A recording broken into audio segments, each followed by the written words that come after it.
Знат се реши да ме покаже какво мога да работя там, като ме заведе. Той каза: Зорка, неудобно ми е да ти предложа. Там правиха руска салата. Казани, картофи, моркови, мъкнени, яки жени. Това все едно за мен беше някакво, че ви... Ма не, може би разберете, не мога да го опиша. Аз казах: да, ще остана. Как бе ще работиш ти това? Ще го работя. И всяка сутрин в 4 часа ставах, тук първият трамвай в 5 часа. Взимах студено, долу седалките, ръцете така. Не знам какво ми беше станало. Мисля, че трябва да може не е било много адекватна някаква реакция, но станах 3 години там. Хората ме знаеха, бяха много внимателни с мен, някои... Но сам разбирате, че това е една атмосфера съвсем различна. Помъчих се да се приспособя, но... Какво да ви кажа, трудно беше много и така се... Прекъснах, ама след 3 години. Шеф имаше едно куче Дин, много го обичах, и немска овчарка, аз много обичам кучета. Няма да забравя един ден, един там, техните сервитьори, готвачи, нещо ми каза много обидно.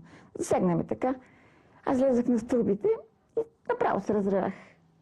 Никой не видя. А кучето, тъп, няма да го забравя. Дойде до мен и ми лизна по бусата. Мал Дино, сладкия ми той. Прояви съчувствие към мене. Не знам, мазохизъм ли някакъв беше от моя страна. Толкова ли... Опитах се да си докажа, че мога и друго, че... Не знам дали да ви го кажа и това. Една вечер даваха цивилизацията. Те няколко пъти даваха тази. И аз случих на работа. Седях там на масата, сервитьорите ми носиха касовите бележки да ги проверявам. И цивилизацията. И ресторанта гърми, телевизор имаше. И аз се виждам на екрана и седа на масата. Уверявам ви, по-шоково нещо май не съм преживяла. Помислих си и викам: Боже, това е някаква шизофрения. Аз ли съм? И гледам си и пиша някакви бележки. И те: Мазоре, това ти ли си? Викам: да, бе, аз. Беше много така трагикомично.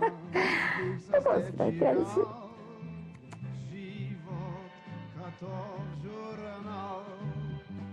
Че трябва да запази някакво достоинство, като не те искат. Добър ден, довиждане. Какво да се прави? Сега да се оплаквам още по-лошо. Не бих искала даже този нас разговор да прозвучи като някакво... Напротив, да. Да го приемеш чувство за хумор, това е живота. По-философски трябва да се гледа. Да. Много бих искала да ви кажа: предстои ми това, нали, предстои ми това. Не мога сега да ви кажа, ако някой да носи сета да ме покана да изиграе нещо. Ама хубаво. Живей с немечтани мечти, дигни непристъпния бряг, дигни 2 ръце отмалели към вас, най-сияйни звезди.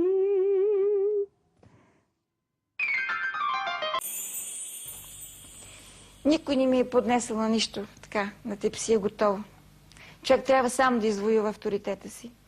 С много работа, с много лишения, в личния живот, ако щете даже. Такива забавления, закъснявания, не може, режим на глас, на фигура. Налага се. Упоритост. И просто аз много обичах да играя в театър. Пременена, натъкнена, като също дама от журнали, не от този свят родена. От небето ангел долетя, огледалце в рамка златна. Цели свят в тебе отразен, има ли по-деликатна, по-цивилизована от мен? Има ли по-деликатна, по-цивилизована от мен? От памти века до Амина е благосклонна към мъжа съдбата. От 20 века, една година, единствено е на жената. На жената. От памти века до Амина мъжа съдбата. От 20 века Атена домира, единствено е на жената, на жената. В едни и други времена Понятни или непонятни, жената си е все жена. а на мъжа му е приятно. Прозорци ми е готви гриз, Бере жената до забрава, а пък мъжът се гис, когис. за дуй идеи дава. Моята героиня Дулсинея беше на дъното. Тя е с последния социален послойка. Пеше една песен. Дулсинея, Дулсинея, тъй веднъж ме назовахте. Дулсинея, сякаш ангел ме повика от небето. Дулсинея, Дулсинея. Това е всичко. Целият ми живот. Е, това е реплика от Чако Пълначев.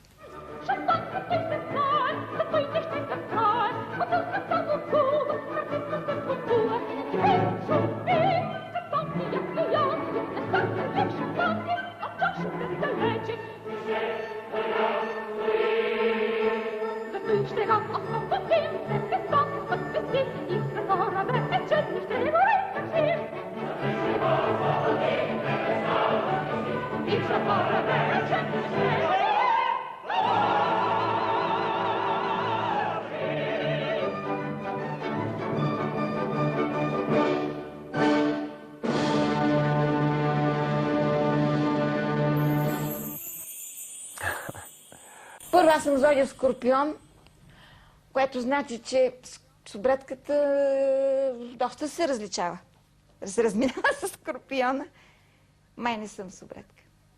Но това никой не знае, аз си го знам. И на вас ви го казвам. Между нас да си остане. Мама, каже ли да спиш, вали, започва живота. Чудо свят се не се върти, както сън в леглото.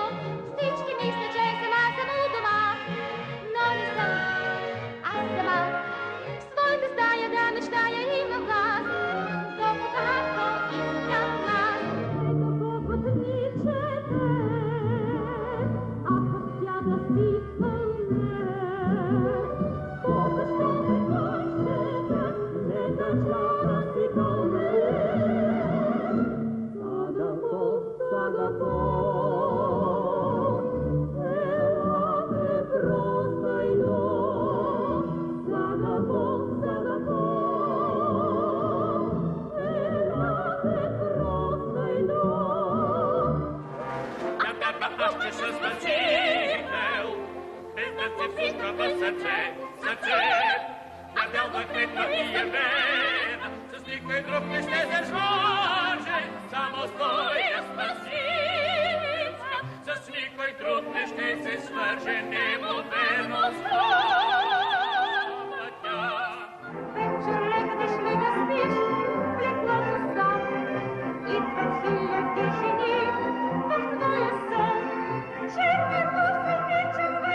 ще бъдем прочути тогава. Ще се чуе напред твоята слава.